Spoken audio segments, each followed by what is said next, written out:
Bienvenidos a este podcast llamado Opinión en Jaque. Mi nombre es Robert Quintana. Mi nombre es Wilfredo Beltrán. Y vamos aquí a conversar temas que nos apasiona y sobre todo poner un enfoque bíblico a los temas que conversamos. Así que les agradezco a todos por darnos la oportunidad de llegar a sus hogares, en este caso también conocer nuevas personas, porque deseamos que ustedes nos escriban, nos manden sus comentarios, nos sugieran algunos temas, nos hagan preguntas, no solamente las clásicas, sencillas, sino hay preguntas incisivas, incómodas, que nos hagan pensar, reflexionar, que nos cuestionen, nos hagan crecer. Bienvenidos. Así que estamos con Robert aquí abiertos a responder según lo que creemos que es la verdad, por supuesto. Y hoy queremos conversar sobre por qué sufrimos según Primera de Pedro. Correcto. Hoy día queremos hablar de los temas más controversiales que azota la conciencia de todos aquellos que no aceptarían la autoridad de Dios por causa del sufrimiento que hay, o algunos hasta cuestionan su existencia por el dolor humano, ¿no? Es un tema muy, no solamente real, porque atravesamos por eso, sino tiene que ver también con lo que hemos atravesado estos últimos años. Correcto, porque es una plaga que ha afectado a la humanidad y es un asunto que ha hecho sufrir a muchas familias por la pérdida de sus seres queridos. Y el sufrimiento obviamente no tiene un estatus social, ¿no? No, en este caso no, porque los que han perdido a sus seres queridos han tenido que despedirlos de una manera muy fría, ¿no? Porque lo dejas en el hospital y ya no sabías qué le pasó. No has podido estar con él en el momento final de su existencia, ¿no? O decirle palabras de reconciliación, de respeto, de amor, o desahogarte antes de verlo partir, ¿no? Es interesante. Hablamos de sufrimiento desde el punto de vista de Primera de Pedro. ¿Cuál es la diferencia entre el Antiguo y el Nuevo Testamento? Bueno, en el Nuevo Testamento el sufrimiento trata de explicar al ser humano, en este caso, las consecuencias de sus actos. En el Antiguo Testamento el sufrimiento está relacionado con los actos malvados hechos por los hombres contra otros. O en este caso, como en el caso de Job, puede haber un sufrimiento injusto porque no tiene una explicación lógica a una persona que sirve a Dios, que ama a Dios, que es maduro, que es perfecto y que de pronto pierda sus bienes, pierda su familia, sus hijos y finalmente pierda su salud, que son, por así decirlo, los tres elementos que le dan sentido a nuestra existencia. Entonces el dolor se enfoca en el sufrimiento, entre comillas, injusto que padece Job, y la pregunta de fondo es por qué Dios lo permite. Se supone que lo está sirviendo, lo está amando y debería, por lo menos, preservarlo, ¿no? Pero aquí Dios permite el espacio para hacerle ver que el hombre puede sufrir y no perder su dignidad. Porque esa es la crisis, ¿no? Que uno pierda sus valores, su convicción, quién eres cuando sufres. Dejas de ser quien eres, ¿no?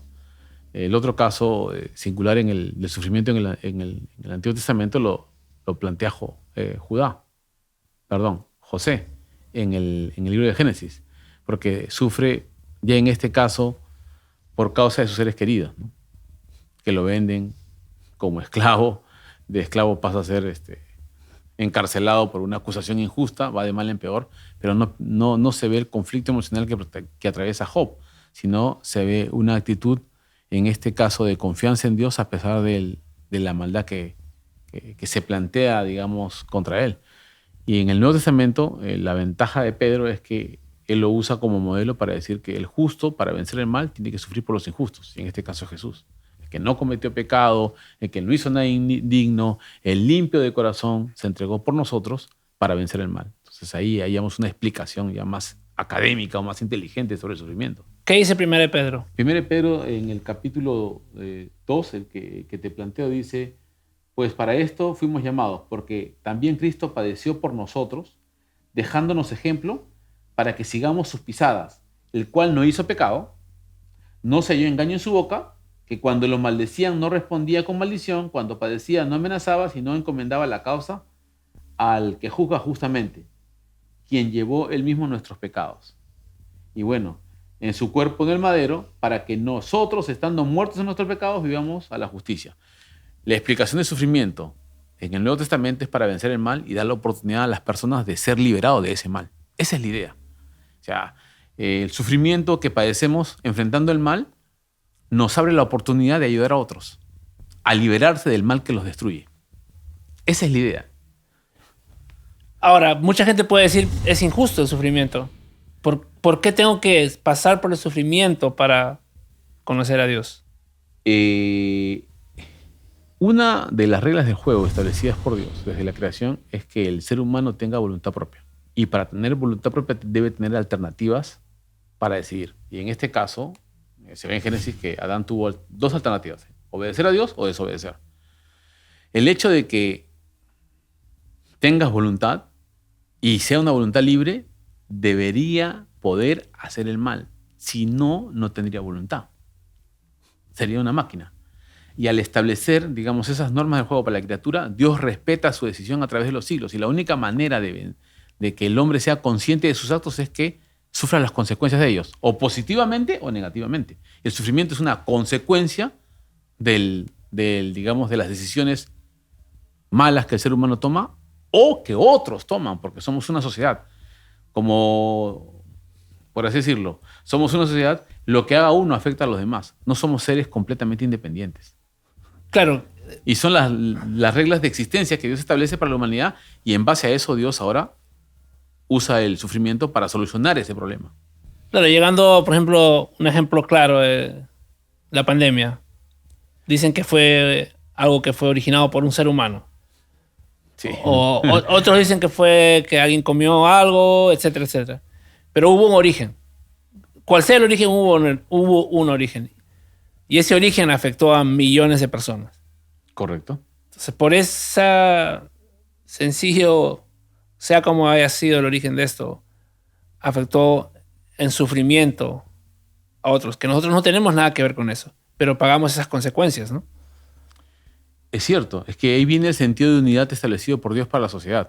O sea, es un sentido de unidad que lo vemos desde Adán. Adán pecó y Dios le dice, ¿qué has hecho? Le dice, porque afecta a toda la humanidad. Porque el pecado entró por un hombre y por cuanto todos pecaron, la muerte pasó a todos los hombres. Esa es una explicación que hace Pablo a la unidad de la raza humana. O sea, que no somos seres independientes, somos seres sociales. Que si cortamos los árboles digamos, del Amazonas, ¿no es cierto?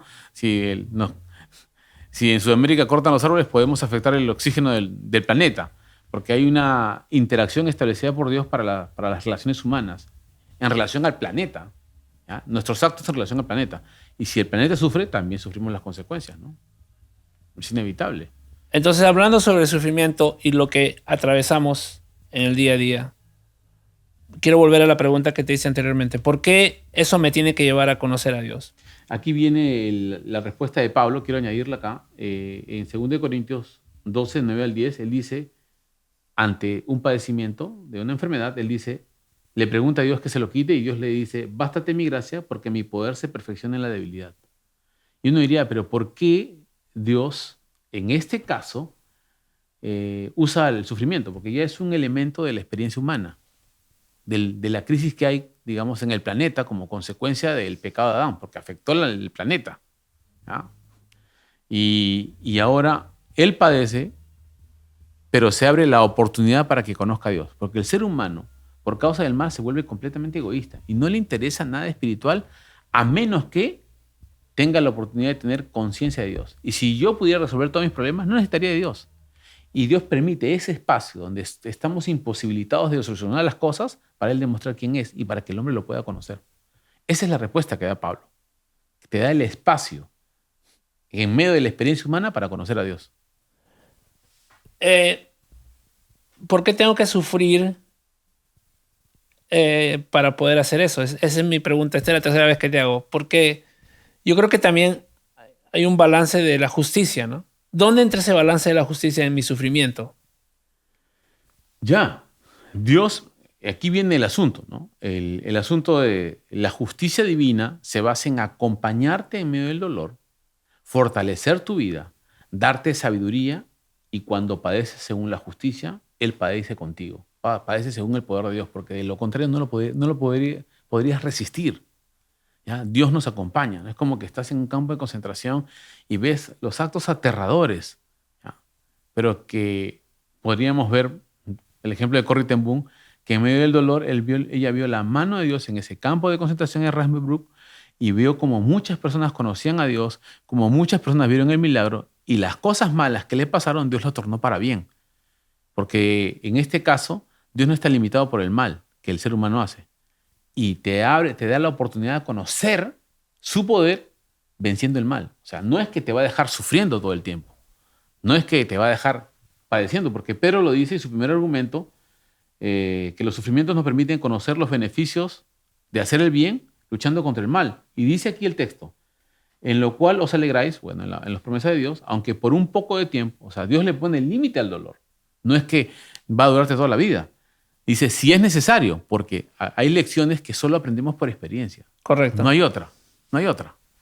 Es cierto. Y es parte de la educación y es parte de la intervención de Dios en la experiencia humana, porque ya el sufrimiento es parte de la experiencia humana. Ya la muerte es parte de la experiencia humana. Ya eso solo se va a quitar cuando Jesús venga por segunda vez. Sin embargo, ahora, mientras tanto, Él no está limitado ni por la muerte, porque puede darte consuelo en la muerte. ¿Cómo alentarías a una persona que está pasando por sufrimiento en ese momento?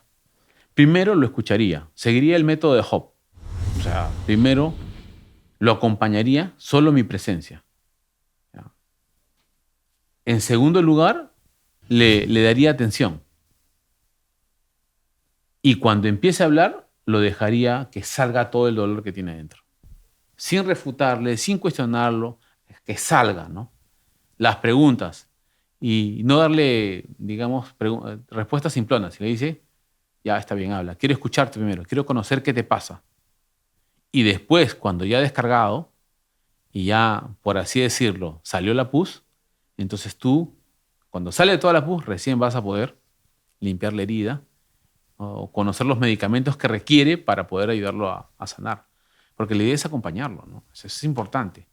Y una vez que lo acompañas, lo ayudas. En cambio, si lo atacas, le quieres dar una razón en ese instante, no, el dolor lo eclipsa la lógica, ¿no? Hasta cierto punto. Por eso necesita solo compañía, apoyo, llorar con él, fortalecerlo. Y después, por supuesto, va a haber una respuesta, ¿no? De Dios para él. Es inevitable. Dios tiene una respuesta. Dios al final va a dar respuestas, ¿no? Eso sí, eso pasa. ¿Qué hacer con esos sufrimientos que nos parecen injustos? No por decisiones nuestras, sino por decisiones de otros. ¿Cómo enfrentar? Porque esas dos situaciones son distintas, ¿no? Sí.